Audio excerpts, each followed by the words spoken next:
ভারত আগে বাংলাদেশিদের visit visa বন্ধ করেছিল, আর এবার উল্টো ছবি। বাংলাদেশও ভারতীয়দের জন্য পর্যটক ভিসা বন্ধ করে দিল। প্রশ্ন একটাই, এটা কি শুধুই নিরাপত্তার অজুহাত, নাকি দিল্লির সঙ্গে ক্ষমতার ভাষায় কথা বলার নতুন এক কৌশল? আরো বড় প্রশ্ন, দিল্লি কি এখানেই ব্যাকফুটে? এস জয়শঙ্কর যেখানে সম্পর্ক কিছুটা এগিয়ে নিয়ে গিয়েছিলেন, সেটা কি অমিত শাহ আবার পিছিয়ে দিলেন? আর সবশেষে ঢাকা দিল্লি সম্পর্ক কি আদৌ হাসিনা কাটাতে সীমাবদ্ধ, নাকি এর ভেতরে জন্ম নিচ্ছে আরো কট্টর কোনো শক্তি? প্রিয় দর্শক, আপনারা দেখছেন প্রথম কলকাতা। প্রথম কলকাতায় প্রতিদিনকার মতো আমি সুব্রত আচার্য এবং আমার সঙ্গে আলোচক বিশ্লেষক, প্রথম কলকাতার ডেপুটি এডিটর, আমার বন্ধু পরমাশিস ঘোষরায়। পরমাশিস, তোমাকে প্রথম কলকাতা স্ক্রিনে স্বাগত। আজকে এই উত্তর খোঁজার চেষ্টা করব আমাদের এই বিশ্লেষণে। চলুন তাহলে বিশ্লেষণ শুরু করা যাক। পরমাশিস, হচ্ছেটা কি? এটাকে বলে সময়ের বাস্তবতা। তুমি আমাকে কাঁচা কলা দেখালে আমি তোমায় তো আপেল দেখাবো না, তাই না? এটা আমাদের মুখ পুরলো আর কি। ভারতবাসীর, ভারতের ঐতিহ্যের, ভারতের গরিমার মুখ পুরলো। ৭১-এ বাংলাদেশের মানুষের পাশে দাঁড়িয়েছিল সেই বাংলাদেশ ভারতকে, বাংলাদেশ পরিদর্শনে যে যায়, পর্যটকরা যায়, অনেক স্মৃতি জড়িয়ে আছে, সেই পর্যটন ভিসা বন্ধ করলো। যারা সব সময় বলে যে ভারতের কাছে আমরা কৃতজ্ঞতায় আবদ্ধ, সেই বাংলাদেশকে ভিসা দেওয়া বন্ধ করার সিদ্ধান্ত নিতে হলো। কারণটা কি? আমরা কি একটু নিজেদের আত্মসমালোচনা করব না? এখনো কি সময় হয়নি? যেখানে সম্পর্কে এগিয়ে নিয়ে যাওয়ার প্রচেষ্টা চলছে প্রতিনিয়ত, অধিকারের প্রশ্নে কথা বলা হচ্ছে, সেখানে শান্তি প্রতিষ্ঠা হোক, গণতন্ত্র প্রতিষ্ঠা হোক, ভারত চাইছে, বলছে, সেখানে এমন কি কাণ্ড ঘটলো বাংলাদেশ এই সিদ্ধান্ত নিতে বাধ্য হলো? বাংলাদেশের গণবিক্ষোভের পরে নিরাপত্তার প্রশ্নে বাংলাদেশ থেকে ইন্ডিয়াতে আসার ভিসা দেওয়া বন্ধ রাখা হয়েছিল কিছু কিছু ক্ষেত্রে, কিন্তু পর্যালোচনা, আলোচনা, আসা যাওয়া, কূটনৈতিক স্তরে পররাষ্ট্রনীতিতে আধিকারিকরা গেছেন, রাষ্ট্রপ্রধানদের মধ্যে কথা হয়েছে। বাংলাদেশের প্রাক্তন প্রধানমন্ত্রী, সে দেশে তার পরিবেশ ছিল না, তিনি থাকলে আরো কিছু খারাপ ঘটতো, সে দৌড়ে ছুটে চলে আসলো বাংলাদেশ, মানে ইন্ডিয়ায় চলে আসলো, তাকে আশ্রয় দেওয়া হলো। বাংলাদেশের আরেক প্রধানমন্ত্রী অসুস্থ হলেন, নরেন্দ্র মোদী বার্তা দিলেন, আরোগ্য কামনা করলেন, পাশে থাকার আশ্বাস দিলেন, তিনি প্রয়াত হলেন, বিদেশ মন্ত্রক থেকে পাঠানো হলো, গোটা ভারতবাসীর সমবেদনা, শ্রদ্ধা জ্ঞাপন প্রধানমন্ত্রীর তরফে পৌঁছে দেওয়া হলো। সেই জায়গায় দাঁড়িয়ে আমি আগের দিনও বলেছি, এর সবকিছুর দায় বা দায়িত্ব বিসিসিআই কে নিতে হবে। কেন এরকম সিদ্ধান্ত, কোন কারণে, এগুলো প্রকাশ্যে এসে সাংবাদিক সম্মেলন করে বলা হোক। ভারতের বিদেশ মন্ত্রক চেষ্টা করছে, আর নিরাপত্তার প্রশ্নে আজকে ভারতের মুখ পুড়ছে বাংলাদেশের মানুষের কাছে। আমরা বড়াই করি আমরা ১৪০ কোটির দেশ। এসব কি হচ্ছে? কেন্দ্রীয় সরকারের কাছে আমার স্বনির্বন্ধ অনুরোধ, প্রধানমন্ত্রীর কাছে আমার স্বনির্বন্ধ অনুরোধ, প্রতিবেশীদের সঙ্গে আমাদের এরকম সম্পর্ক কেন হচ্ছে? আমাদের কি কোথাও ভুল, নাকি ওনাদের কোথাও ভুল? পুরো বিষয়টা পরিষ্কার করা হোক ভারতবাসীর কাছে। একদমই পরমাশিস, আমরা এই ভিসা প্রক্রিয়াটি বন্ধ হওয়ার বিষয়টি আমরা এক নজরে একটু দেখে নেব আসলে ফ্যাক্ট কি বলছে। এটা পরিষ্কার বলা দরকার, বাংলাদেশ সরকার ভারতীয়দের জন্য পর্যটক ভিসা পুরোপুরি বন্ধ করে দিয়েছে।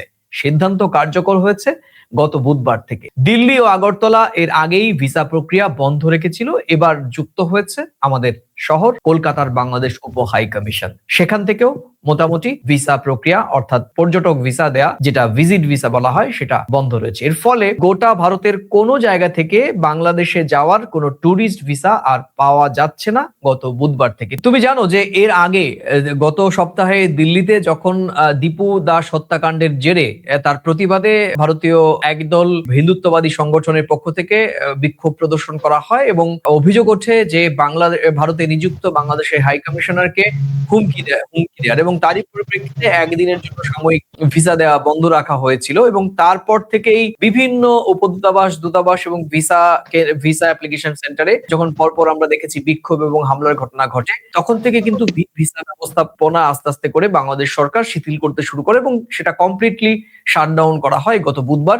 যদিও বলা হচ্ছে যে এমপ্লয়মেন্ট ভিসা, বিজনেস ভিসা, সাংবাদিক ভিসা এগুলো এখনো চালু রয়েছে, কারণ বহুস্তরীয় যাচাই প্রক্রিয়া। পরমাশিস, তবে সবচেয়ে গুরুত্বপূর্ণ বিষয় হচ্ছে বাংলাদেশ দূতাবাস কিংবা উপদূতাবাস কেউই কিন্তু আনুষ্ঠানিকভাবে এই বিষয়টি এখনো নিশ্চিত করেনি। এবং আমি আমার ঢাকার কয়েকজন সাংবাদিক বন্ধু যারা বাংলাদেশের পররাষ্ট্র দপ্তর বা মন্ত্রণালয়ের বিটে যুক্ত, তাদের সঙ্গে সকালবেলা আমি টেলিফোনে কথা বলেছি এবং তারাও কিন্তু অনানুষ্ঠানিকভাবে বিষয়টি বন্ধ থাকার বিষয়টি আমার কাছে নিশ্চিত করেন। যেহেতু তুমি জানো যে 2024-এর 5 আগস্টের পর থেকেই ভারত সরকার যেরকম ভাবে বাংলাদেশ পর্যটক ভিসা বন্ধ করার পর কিন্তু কোনো আনুষ্ঠানিক প্রতিক্রিয়া জানায়নি, এখনো পর্যন্ত তাদের পক্ষ থেকে কোনো আনুষ্ঠানিকভাবে বিবৃতি দিয়ে বলা হয়নি যে পর্যটক ভিসা বন্ধ রয়েছে। ঠিক একই রকম ভাবে ভারতের কৌশলই অবলম্বন করলো এবার ঢাকা। তো তুমি কিভাবে দেখছো বিষয়টি? অর্থাৎ ভারত যেভাবে 2024-এর 5 আগস্টের পর থেকে যে কৌশলে বাংলাদেশি ভিজিট ভিসা বন্ধ রেখেছিল এবং সেখানে সরকারি কোনো বিবৃতি দিয়ে জানানো হয়নি, ঠিক একই রকম ভাবে নিরাপত্তার ইস্যু তুলে বাংলাদেশ সরকারও সেই একই পথে হাঁটলো এবং একই রকম ভাবে বাংলাদেশের পক্ষ থেকেও কিন্তু কোনো রকম ভাবে কোনো বিবৃতি এখনো পর্যন্ত, অর্থাৎ আজকে বৃহস্পতিবার দুপুর পর্যন্ত আনুষ্ঠানিকভাবে কোনো বিবৃতি কিন্তু বাংলাদেশের পক্ষ থেকে দেওয়া হয়নি। তুমি কিভাবে দেখছো বিষয়টি? Tit for tat? আসলে ভারত এবং বাংলাদেশ তো দুটো প্রতিবেশী রাষ্ট্র, তাই না? আমি যেমন ভাবে টাকাটাকে দেখাবো, ঠিক উল্টো ভাবে সেই টাকাটা তুমি তেমন ভাবে দেখবে, তাই না? টাকার এপিট আর ওপিটের মতো। পররাষ্ট্রনীতিতে, কূটনীতিতে কথাই আছে পররাষ্ট্রনীতি কূটনীতি। তা আমি যে কূটনীতি দেখাবো, তুমিও তো সেই কূটনীতি দেখাবে, বাড়তি তো কিছু করবে না। তারা বলবে নিরাপত্তার প্রশ্নে। আজকে ভারতে যদি বাংলাদেশের প্লেয়ারের নিরাপত্তা ভারত সরকার দিতে না পারে, তো স্বাভাবিকভাবেই তারাও হয়তো বলতে পারে যে আমরাও নিরাপত্তার প্রশ্নে ভিসা দেওয়া বন্ধ করলাম। তুমি বললে দোষ নেই, আমি বললে দোষ, এটা তো হতে পারে না। খুব নিরপেক্ষ ভাবে দেখতে হবে। না, আমরা চাই ভারত বাংলাদেশের সম্পর্ক নিবিড় হোক, ধ্বংসের দিকে যাতে না যায়। এর জন্য সরকার সচেতন হন। পররাষ্ট্রনীতি, কূটনীতি আর একটু যত্নবান হতে হবে, লালন করতে হবে। একদমই। তুমি এই নিরাপত্তার বিষয়টি যেন আমি তোমাকে প্রশ্ন করেছিলাম এবং নিরাপত্তার বিষয়টি নিরাপত্তা যুক্তি কতটা বিশ্বাসযোগ্য, যদি এটাকে একটু ব্যাখ্যা করি তাহলে ঢাকা যুক্তি ভারতীয় পর্যটকদের নিরাপত্তা নিশ্চিত করা কঠিন। ঢাকা এটি যুক্তি দেখাচ্ছে অভ্যন্তরীণ ক্ষেত্রে, কারণ 2024 সালের আগস্টে শেখ হাসিনা সরকারের পতন, এরপর থেকে রাজনৈতিক অস্থিরতা, ভারত বিরোধী স্লোগান ও আবেগ, সামনে ফেব্রুয়ারিতে ত্রয়োদশ জাতীয় সংসদ নির্বাচন। এই যুক্তি পুরোপুরি উড়িয়ে দেওয়াও সম্ভব নয় পরমাশিস, কিন্তু প্রশ্ন তৈরি হচ্ছে, এই নিরাপত্তা ঝুঁকি কি হঠাৎ করে তৈরি হয়েছে আমাদের সামনে, নাকি এটাকে রাজনৈতিক কভার হিসেবে ব্যবহার করছে ঢাকা? তুমি কিভাবে দেখছো? এটা কূটনৈতিক বোঝাপড়া। আজকে বাংলাদেশের একটি প্লেয়ারকে কলকাতার মাটিতে নিরাপত্তার প্রশ্ন যদি বাদ দেওয়া হয়, আমি তো বলবো বাংলাদেশ এক্ষেত্রে, বাংলাদেশে যদি বিদ্বেষ তৈরি হয় ভারতীয়দের প্রতি, কলকাতার মানুষের প্রতি, সেদিক থেকে তো বাংলাদেশ সরকার একটা সদর্থক ভূমিকা নিল ভিসা বন্ধের। যে কোনো পর্যটক যদি এসে বাংলাদেশে কোনোভাবে নিপীড়িত হন, লাঞ্ছিত হন, নিরাপত্তার প্রশ্নে এখন আমি আটকালাম, পরিবেশ ঠান্ডা হোক, আবার সব মিটবে। কূটনৈতিক ভাবে বিষয়টা বোঝাপড়ার একটা সদর্থক ভূমিকা বলবো এটা। কোন সময় যখন বলে না, সে আগুনে কেউ ঘি ঢালতে নেই, সে ঘি দেওয়াটা বন্ধ করার এটা একটা পদক্ষেপ আমি মনে করি। এটাও তো হতে পারে ভারতের ভিসা সিদ্ধান্তের পাল্টা এই পদক্ষেপ এটা, কারণ এখানে যে টুইস্ট, সেই টুইস্টটি যদি আমি একটু ব্যাখ্যা করি তাহলে এর আগে ভারত সরকার বাংলাদেশিদের ভিসা কার্যত বন্ধ করে। যুক্তি ছিল নিরাপত্তা, অনুপ্রবেশ, ডকুমেন্ট যাচাই। আজ এই মুহূর্তে বর্তমান পরিস্থিতিতে বাংলাদেশও ভারতীয়দের ভিসা বন্ধ করলো। যুক্তি একই রকম, নিরাপত্তা। কূটনৈতিক ভাষায় এটাকে বলে রিসিপ্রোসিটি, রাজনৈতিক ভাষায় একে বলা হয় পাল্টা কূটনৈতিক বার্তা। এটা স্পষ্ট, ঢাকা বোঝাতে চাইছে সম্পর্ক এবার থেকে একতরফা নয়, সম্পর্ক এবার থেকে দুপাক্ষিক এবং সেটি পারস্পরিক সম্মানের ভিত্তিতে। এটা ইকুয়ালি ট্রিটমেন্ট, তুমি যেমনটা দেখাবে আমি তেমনটা দেখাবো। এটার দুটো দিক হতে পারে, সবকিছুর একটা ভালো দিক থাকে, মন্দ দিক থাকে। ভারতীয়দের নিরাপত্তার স্বার্থে বাংলাদেশ সরকার ভিসা বন্ধ করলো, আবার তারা এটাও বলতে পারে আপনারা আমাদেরকে ভিসা দিচ্ছেন না, আমরাও আপনাদের ভিসা দেবো না। তুমি যেমন ভাবে দেখবে। এখন প্রশ্ন হচ্ছে এই পরিবেশ কেন তৈরি হলো, আমাদের এই জায়গাটা নির্ণয় করতে হবে। দোষ কার, ত্রুটি কার, ভুল কার, আমরা এতে যাব না। আমরা সরকারের কাছে আবেদন করতে পারি যে ভারত এবং বাংলাদেশের সম্পর্কটা এই জায়গায় কেন যাচ্ছে। ঐতিহাসিক সম্পর্ক, 71-এর পরে 2026, এটা নিরীক্ষণ করতে হবে যে বাংলাদেশ ভারতকে ভিসা না দেওয়ার সিদ্ধান্ত নেয়। ভারতে তো কোনো গণ অভ্যুত্থান হয়নি যে তারা তাদের নিরাপত্তার প্রশ্নে, বাংলাদেশে গণ অভ্যুত্থান হয়েছিল, নিরাপত্তার প্রশ্নে ভারত ভিসা বন্ধ রেখেছিল, কিন্তু যৌথ প্রক্রিয়া ছিল, আলাপ আলোচনা ছিল। খলিলুর রহমান কলকাতায় এসে, ঢাকা এসে, ইন্ডিয়া এসেছেন, সীমান্ত পর্যায়ের বৈঠক হয়েছে।